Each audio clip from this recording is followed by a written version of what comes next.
श्री जगदीश प्रसाद गुप्ता छत्तीसगढ़ शासन में chief engineer के पद से रिटायर होने के बाद श्री द्वारिका महाराज स्मृति न्यास के तत्वाधान में श्री द्वारकाधीश एवं बागेश्वर महादेव मंदिर का वर्ष 2005 में अपने पुत्रों इंजीनियर कुंजन गुप्ता एवं इंजीनियर भुवन गुप्ता के सहयोग से अवंती विहार रायपुर छत्तीसगढ़ में निर्माण करवाया। श्रीमद् भागवत कथा, राम कथा, गीता तत्व, वेदांत आदि के तात्पर्य को व्यासपीठ से कहने के कारण संतों द्वारा इन्हें आचार्य श्री जगदीश भी कहा जाता है। अपना संपूर्ण जीवन परमात्मा की सेवा में दिया। उन्होंने परमात्मा भगवान श्री द्वारिकाधीश के दिव्य गुणों और कर्मों को लेकर अभी तक 15 ग्रंथ लिखे हैं, जिन ग्रंथों को भारतवर्ष के जगत गुरु और महापुरुष संतों के द्वारा आशीर्वाद प्राप्त हुआ है। उनके ग्रंथ श्री राम कथा अमृत से अनमोल का उद्बोधन आप सुन रहे हैं। उनके इस ग्रंथ में 7 विचार हैं। उसमें से षष्ठम विचार श्री रामचरित्र का उद्बोधन सुन रहे हैं कि धर्म मूलम इदम राम विजितम च सतामपि। सब जानते हैं धर्म पूर्णों का पुरुषों का निश्चय है कि सत्य ही धर्म का मूल है। सत्य धर्म मूलम इदम राम, सब जानते हैं सत्पुरुषों का निश्चय। तत् सत्यम न त्यजेत राजा, राजा कोई सत्य नहीं अस्वीकार करना चाहिए। कुपितस्तु कृते यथा, इसलिए कि राम जो है कि राम की तुम्हारे लिए महाराज मुझ पर कुपित होकर सत्य को ही छोड़ दे। तुम्हारे लिए, तुम्हारे कारण से महाराज सत्य को छोड़कर मुझ पे क्रोध कर रहे हैं। ये बात घूम गई। क्या कहा कि सत्पुरुषों ने कहा है कि सत्य का, धर्म का मूल सत्य है। धर्म का मूल सत्य है।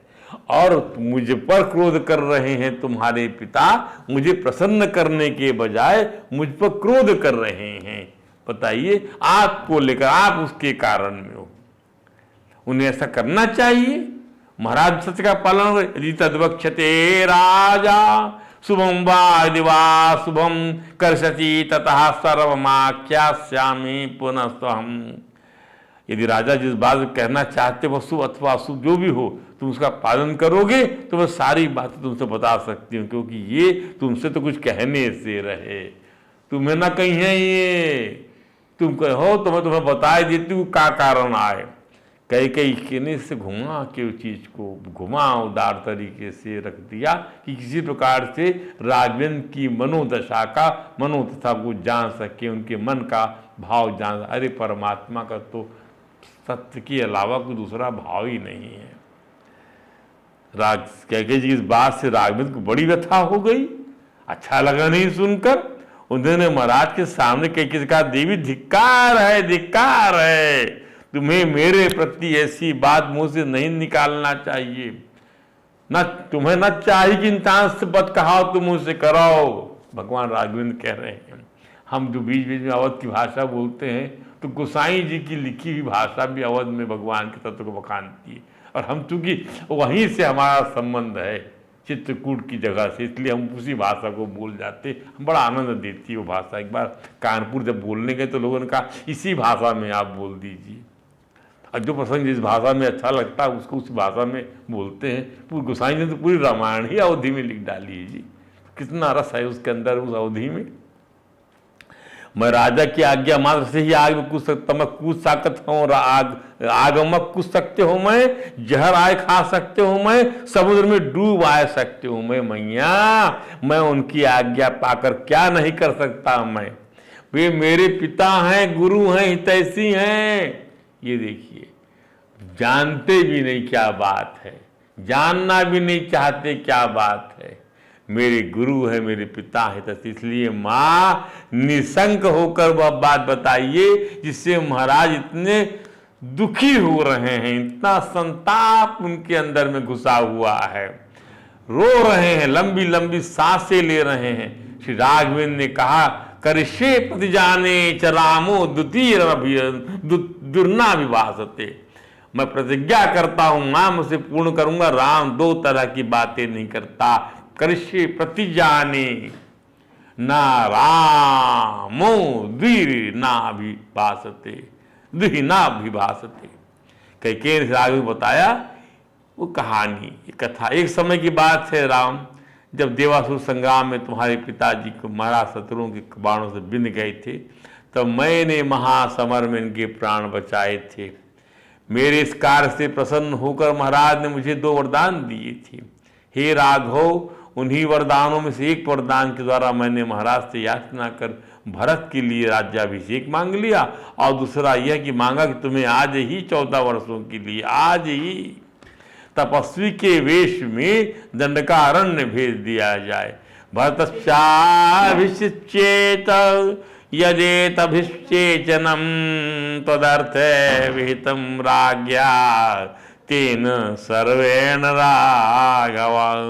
रघुनंदन, तुम्हारे लिए जो राज तिलक का सामान जुटाया गया है, भरतः चाभिषिच्येत, भरतः च अभिषिच्येत यदि एतद् विशेषणम, इस अभिषेचन से, इन अभिषेचन की सामग्रियों से भरत का राज तिलक होना चाहिए, जो तुम्हारे लिए इकट्ठा किया गया है राजा की आज्ञा से। तेन सर्वेणागम। साहसी कैकेयी ने कहा, हे राघव, तो अभिषेक का त्याग करो, 14 वर्षों तक जटा और चीर धारण कर दंडकारण्य में विचरण करो। अयोध्या के साम्राज्य की ऐश्वर्य का भरत ही शासन करे। बस इतनी सी बात, इतनी सी बात, इतनी सी बात, इतनी सी बात, बहुत बड़ी बात, बहुत बड़ी बात। इस बात के मुकाबले कोई बात ही नहीं है साहब। ऐसा होने से तुम्हारा वियोग अवसंभावी हो जाएगा, जिसके कारण से ही महाराज को इतना संताप और कष्ट हो रहा, और इसी कारण इनका मुंह सूख गया है, इसलिए आंसू बहा रहे हैं और तुम्हारी ओर देखने का साहस भी नहीं जुटा पा रहे हैं। यानी उसने इस प्रकार की बात करके महाराज के मन, संतापित मन के को इतने हल्के से सामने रख दिया, जहां लज्जा भी लजा जाएगी। जी, तुम राजा की इस आज्ञा का पालन करो राम, और इनके महान सत्य की रक्षा करके अपने पिता महाराज को संकट से उबार लो। एवमस्तु गमिष्यामि वनम वस्तुमहं त्विताः जटाचीर्धरो राज्ञा प्रतिज्ञामनुपालयन्। एवं ऐसा ही हो, मैं वन की ओर मैं वन जाऊंगा। वस्तुमहं गमिष्यामि वनम त्वितः जटाचीर्धरो राज्ञा प्रतिज्ञामनुपालयन्। राजा की प्रतिज्ञा का पालन करते हुए मैं वन की ओर प्रस्थान करूंगा, जटाचीर धारण करते। ऐसा ही हो। देखिए, वरदान उसने वहां मांगा, उन्होंने, पिता ने नहीं कहा कि ऐसा ही हो। वरदान तो भगवान दे रहे कैकेयी को, ऐसा ही हो। ए वस्तु गमिष्यामि वनम त्विता राज्ञानुपालयन्। राजा की आज्ञा का पालन, जटा चीर धरो। ये वरदान किसने दे दिया? वरदान की पूर्ति किसने किया? भगवान ने किया, राजा ने नहीं किया। भगवान वाल्मीकि ने स्पष्ट कर दिया, राजा ने नहीं किया वरदान की पूर्ति। मां, बहुत अच्छा, ऐसा ही हो। मैं महाराज की प्रतिज्ञा का पालन करने की जटा और चीर धारण करके वन में रहने की निमित्त अवश्य यहां से चला जाऊंगा। आप क्रोध ना करें मां। तो ये भी कह दिया, मैं यह तो समझ लूं मेरे पिता मुझसे बात क्यों नहीं कर रहे हैं। मुझे एक और भी दुख है मां, कि स्वयं महाराज ने मुझसे भरत के राज्याभिषेक की बात नहीं की। अरे मैया, तुम ही यदि कह देती तो भी मैं भरत के लिए इस राज्य को, सीता को, प्यारे प्राणों को, सारी संपदा को भी प्रसन्नता पूर्वक स्वयं ही दे देता। तुम कह के तो देखते। तुम मेरी ओर से लज्जाशील और आंसू बहाते हुए पृथ्वीपति महाराज को आश्वस्त कर दो। आप आज ही भरत को मामा जी की यहाँ से बुलवा लीजिए, और मैं भी पिता महाराज की बात पर कोई विचार न करते हुए 14 वर्षों तक वन में रहने के लिए अयोध्या छोड़कर चला जाता हूं। रामो द्वि न अभिभाषते। ध्यान दीजिए, रामो द्वि न अभिभाषते करिष्ये प्रतिजानी। प्रतिज्ञा करता हूं मैं। कैकेयी जी की स्वार्थपरता से भरी निरता का अतिरेक देखिए। श्री राघवेंद्र की निश्चल बातों में भी उन्होंने अपने निज हित साधन की जगह ढूंढ लिया और कहा तव तो हम क्षमम मन्ये नो सुखस्य विलंबनम राम तस्माजिता शीघ्रम वनम त्वम गंतुमर्हसि। अरे राम, जब तुम स्वयं ही वन जानने के लिए उत्सुक जान पड़ते हो, तब तुम्हें विलंब नहीं करना चाहिए। जितना शीघ्र हो सके उतने से तुम निकल जाओ वन का। तुम यहाँ से वन चले जाओ। अब तुम खुद ही इच्छुक हो जाएगा वन का, चले जाओ। राम, यदि पिता तुमसे नहीं बात करते तो इस पर विचार ना करो। कहो तुम विचार आए ना करो, तुम्हारे पिता तुमसे बात आए। देखिए कितना ज़्यादा बने निर्मम हृदय हो जाता है ऐसी स्त्रियों का।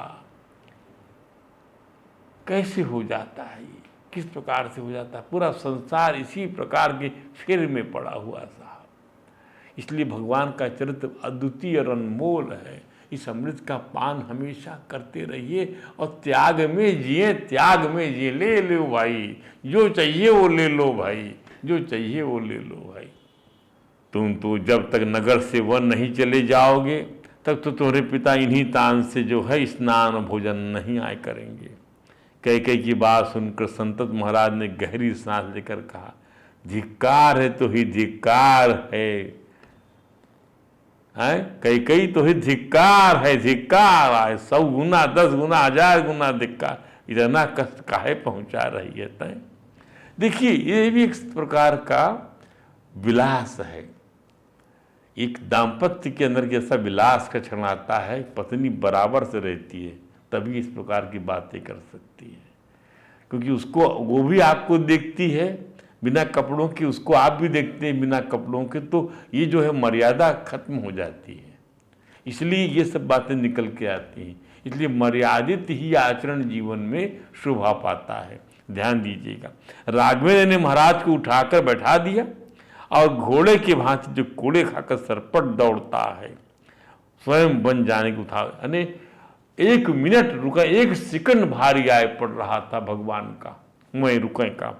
चले जाते जाते रघुनंदन ने कैकेयी के दारुवचन से बिना व्यथित हुए कहा ना हम अर्थ परो देवी, मैं कौन धन का उपासक नहीं आओ देवी।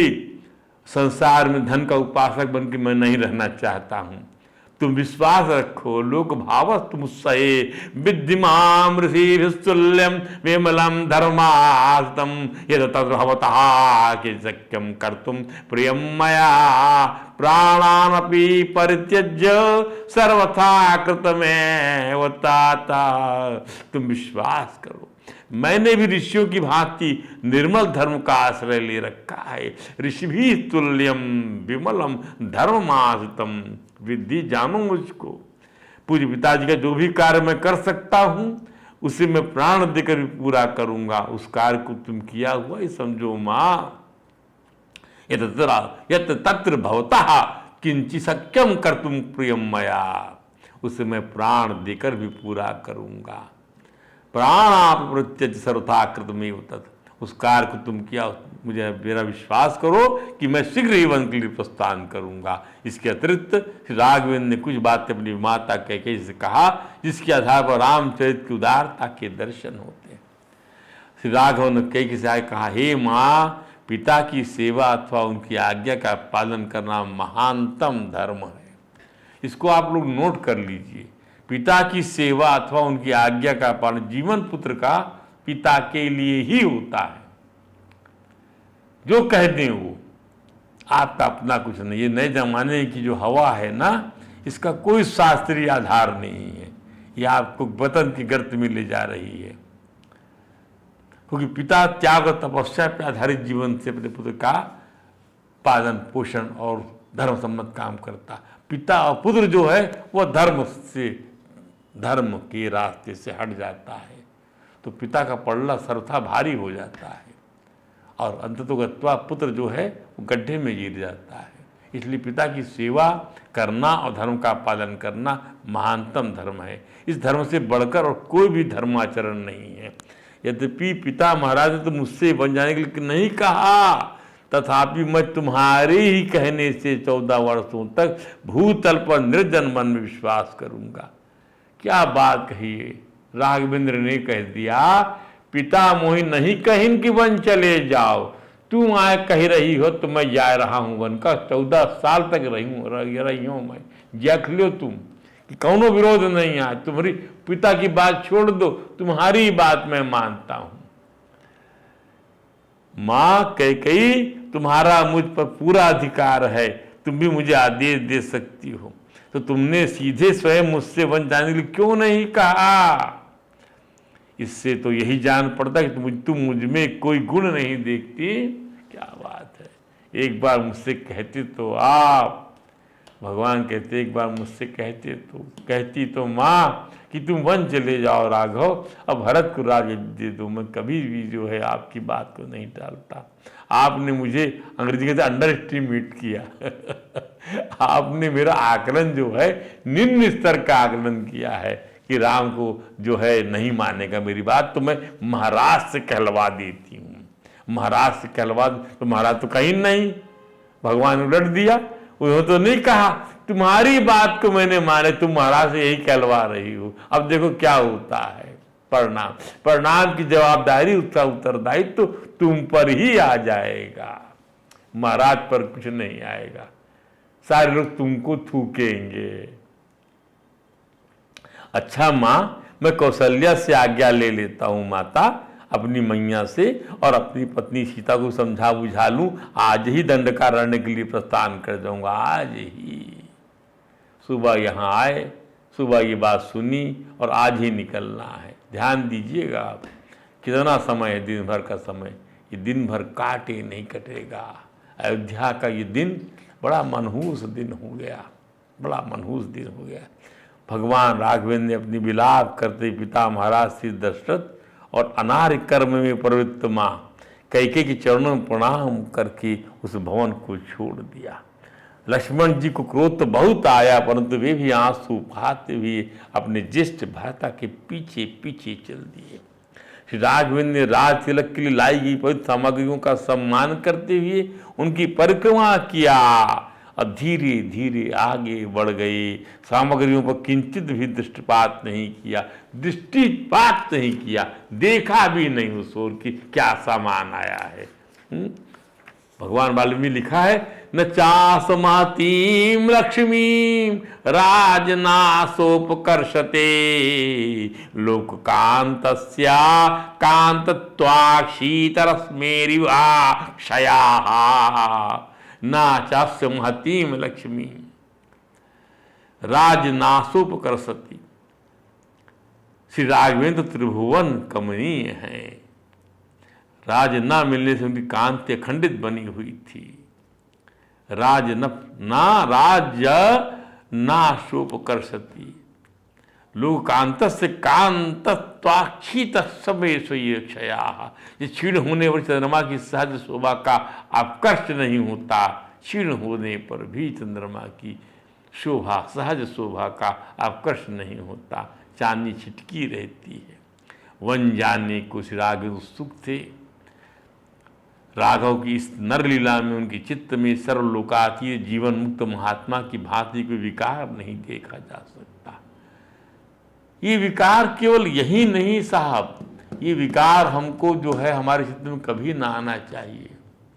ये भगवान की पृथ्वी है, भगवान का सब सामान है, भगवान की सब हम बंदे हैं। जैसा वो रखता है वैसे हम रह लें और हर हाल में हमको समझ लेना चाहिए कि ये प्रभु का ही कार्य है, ये प्रभु का ही कार्य है, ये धर्म सम्मत है। थोड़ा सा किसी से आए मालूम कर लेंगे, इसलिए हमारे शास्त्रों का आधार जो है बहुत पर्याप्त है। अब जो छत्र चल रहा था, जो उनके महल से पिता के महल तक छत्र धारण करते हुए आए थे, वो छत्र को हटा दिया। अब हम पर छत्र न हटाई, अब छत्रधारी नहीं है न वो मुकुट। छत्र कहाँ है? छत्र क्यों लगाते हैं सिर पर? सिर पे छत्र नहीं लगाया जाता, सिर के मुकुट पर छत्र लगता है, पदवी पर छत्र लगता है। ध्यान दीजिए, दूल्हे के सिर में पगड़ी बंधती है, जब मोर होता है उस पर छत्र लगता है, और उसको हटा दीजिए तो छत्र शोभा नहीं पाता। उपाधि छत्र, उपाधि की शोभा के लिए छत्र है। डुलाए जाने वाले चंवर को भी रोक दिया, नहीं, चंवर की भी आवश्यकता नहीं है। अब मैं जो हूं वनवास की तरफ जा रहा हूं। चंवर डुलाते थोड़ी वनवास जाया जाता है, छत्र लगा के थोड़ी वनवास जाया जाता है। छत्र और चंवर जो है ये तो उपाधि की जगह पर चलाए जाते हैं, रखे जाते हैं, धारण किए जाते हैं। और जंगल में जाने पर उपाधि क्या है? कोई उपाधि नहीं है। जंगल में जाने पर निरुपाधिक जीवन की तरफ चल रहे हैं। तापसी, तापसी बोलता था ना रावण, तापसी तापसी, निरुपाधिक जीवन।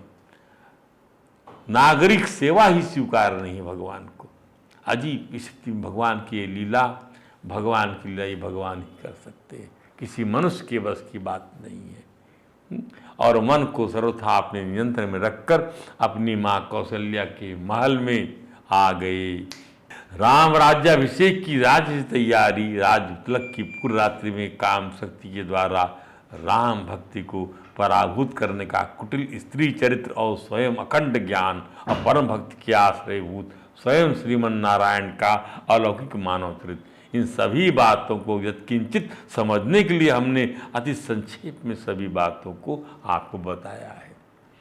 राम राज्याभिषेक की राजसी तैयारी जो हमने बताया आपको, राज तिलक की पूरी रात्रि में क्या काम शक्ति और कैसे राम भक्ति को पराभूत करने का कुल स्त्री चरित्र, भक्ति को पराभूत करने का क्या आप बताएंगे? भक्ति को पराभूत करने का अजीब चरित्र है। भक्ति पराभूत कर दिया, राम पराभूत कर, स्वयं अखंड ज्ञान और परम भक्ति के आश्रयभूत भगवान श्रीमन नारायण का अलौकिक मानव चरित्र, सभी बातों को हमने बड़े संक्षेप में रखा है।